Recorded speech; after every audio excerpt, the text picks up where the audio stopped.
Hindi niya na-appreciate lahat ng ginagawa ko sa kanya, lahat ng effort, pagod ko sa mga contents niya. Umaabot kami ng ilang oras sa shoot namin kasi hindi niya nagugustuhan lahat ng ginagawa ko.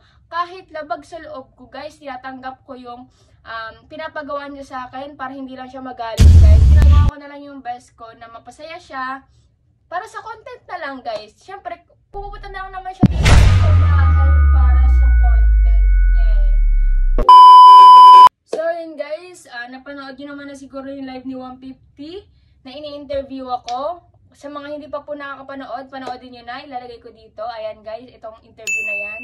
At ayun guys, iintindihan nyo na kung bakit ako sobrang galit na galit kay Ares. Kaya naitapon ko lahat ng mga gamit na binigay niya sa akin. Siyempre may karapatan naman ako guys na magalit sa lahat ng ginawa niya sa akin, di ba? At ayun guys, sa mga hindi pa napapanood, panoodin nyo na guys. Kasi para malaman nyo kung ano talagang tunay na nangyari sa amin last year ni Boss Ares. Nagsimula yun ng December guys. Kaya napapansin nyo, puro pranks na lang kami. Lahat yun guys, scripted na lang po yun.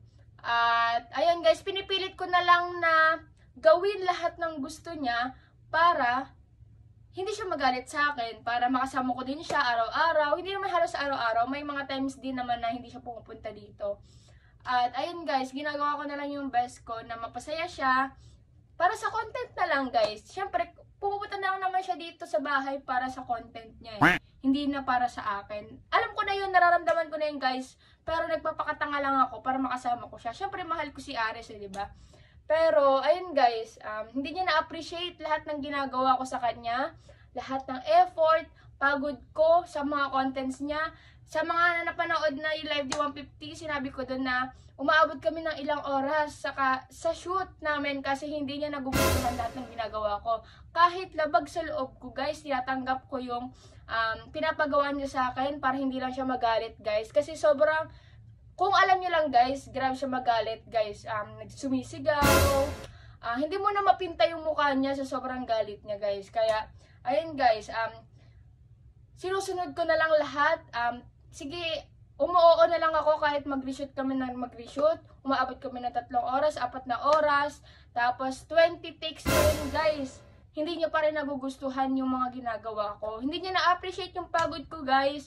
Ang gusto niya lang, ma-perfect yung videos niya. Ayan guys. Samantalang niya sa akin, kung anong magawa niya lang, okay na ako doon. Basta yung sa kanya, okay yung shoot na sa kanya. Pero naintindihan ko naman yun guys. Pero okay lang yun guys. Tapos na yun. Hindi ko naiisipin yun guys. At ayun guys, sa mga nagtataka kung bakit pranks na lang yun, scripted na po kasi lahat yun. At sana maunawaan nyo guys, ginagawa ko lang yun dahil para mapasaya si Ares at makasama siya. Siyempre, hindi na kasi siya pupunta dito sa akin, dito sa amin, kapag hindi siya gagawa ng content. Kaya, pinipilit ko na lang na umuo sa kanya, sa mga contents niya, para pumunta siya dito sa akin. Para, alam niyo na, para magsama kaming dalawa. Alam niyo naman na medyo malayo-layo na rin siya. At, ayun guys, totoo po lahat yon sa live. Katulad na lang din po na hindi niya ako binibigyan ng kita niya sa Facebook. Pero, hindi ko na po, wala na po akong pake doon. Kahit hindi niya naman talaga ako bigyan, wala na po akong pake doon. Totoo po yun, hindi niya po ako binibigyan sa kita niya sa Facebook. Pero, hindi ko na po iisipin yun. Wala na po akong pake. Kahit di niya ako bigyan. Nasa kanya rin naman yun kung magkukusya siya magbigay sa akin. Hindi naman po ako namimilit. At pasalamat ka nga Ares, sinabihan ako ni Kuya na wag ilabas yung video mo, yung raw video mo nung nag-hotel ka at nandun ka sa bar. Tapos ngayon sasabihan mo ng ganun si Kuya 150. Hindi ko na talaga maintindihan kung ano pumapasok sa utak mo. Ayun, hindi ko na masyadong hindi na masyadong papastress sa'yo. At yun guys, sana para maintindihan nyo, para ma-clear sa inyo kung ano talaga nangyari sa amin. Panoodin nyo na yung live ni Kuya 150 sa mga hindi pa nakakapanood para alam nyo na kung anong talagang tunay na nangyari sa amin ni Ares last year. Sa mga pinapakita niya sa akin, sa lahat ng masasakit na sinabi niya sa akin. Ayun guys, panoodin nyo na lang kay 150 para maliwanagan kayo. At hindi niyo ako masisisi guys kung bakit ako galit na galit kay Ares ngayon. Kasi alam niyo na yung mga ginawa niya sa akin. Syempre may karapatan naman akong magalit. At ayun, ang ganda na lang. Ayan guys, may papakilala naman akong bagong game sa inyo. Ito ang Tala 888. Ayan guys, sa magre-register sa link ko na nasa comment section, mag-register na at mamimigay tayo ng Gcash sa mga magre-register sa link ko na nasa comment section. At dito sa Tala 888 guys, napakadaming games katulad ng Money Coming, Color Game, Super Ace at madami pang iba. Pero ang lalaruin natin dito sa Tala 888 ang Super Ace. Ayan guys, sa mga magre-register sa link ko na nasa comment section, mamimigay tayo ng Gcash sa mga magre-register at magde-deposit dito sa Tala 888. Basta isend lang ang screenshot ng proof na nag-register or nag-deposit kayo guys. At tara guys, maglaro tayo dito sa Super Ace. Ayan guys, nakapagbeta tayo ng 50 pesos at start na tayo maglaro dito sa Super Ace.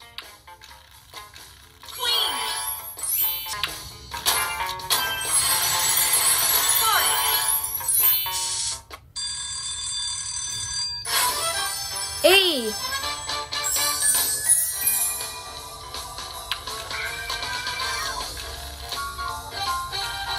May 10 spins tayo guys, oh. Grabe guys, may 130 na tayo. SG 330. 530. Grabe guys, 1970. Grabe na guys, oh. 2,000 na yung panalo natin. 2-3 na guys, yung pera natin. Okay, 2,390 na yung pera natin dito sa Super Ace. Kaya guys, maglaro na kayo dito sa Tala 888. Napakadaling manalo guys.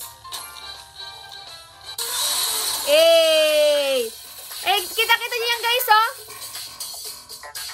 May 2-3 agad tayo dito sa Super Ace. Oh, di ba napakadaling manalo dito sa Tala 888. Kaya guys, mag-register na kayo.